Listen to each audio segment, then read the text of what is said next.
My speech is over the latest movie of the Twilight Saga, Breaking Dawn Part 1. I'm hoping that I can give you some information to help you build your own opinion on the movie. I'm going to focus on Breaking Dawn Part 1, the main characters in the movie, and give you a brief summary of what the movie's about.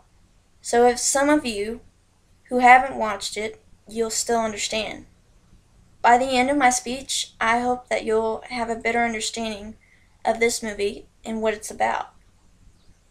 Breaking Dawn was written by Stephanie Myers. It is the fourth and last book of the Twilight Saga. This whole series was made up in a dream that Stephanie had one night, and decided when she woke up to jot down what she had dreamt.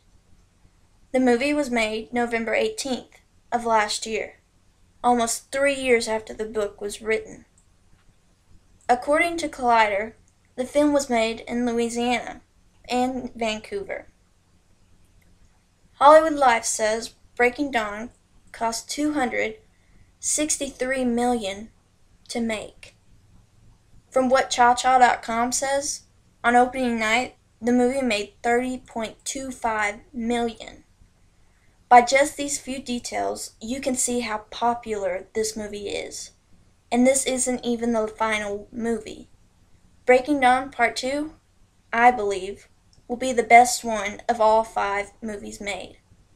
And I expect it to be packed on midnight in your theaters this month on the 16th. You can bet I'll be there.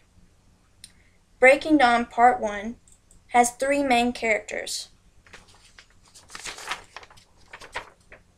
Edward, who is played by Robert Pattinson, is a vampire that despises what he is and loves with all of his heart Bella.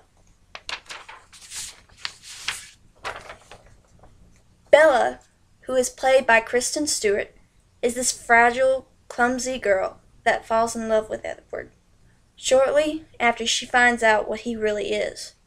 She begs Edward to change her so they can be together forever, but Edward is afraid for her soul. Jacob, who is played by Taylor Lautner, is a descendant of the chief from the Quileute tribe.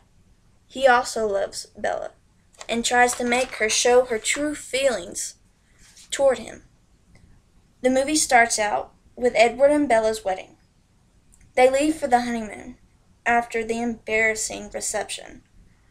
On their honeymoon, one day Edward leaves to get supplies. When he gets back, Bella gets sick. Then she realizes there's something inside of her. When she gets back, Jacob finds out and tells his friends. Jacob puts Bella and Edward's family in danger.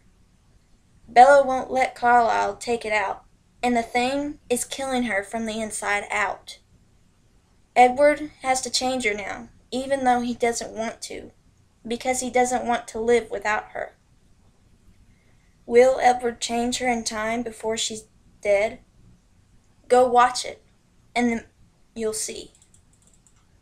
Breaking Dawn Part 1, in my opinion, is one of the best vampire movies made. Although the action was a little slow in the first movie, there's no doubt that Breaking Dawn Part 1 was ever dull. It keeps you wanting to come back for more at the end.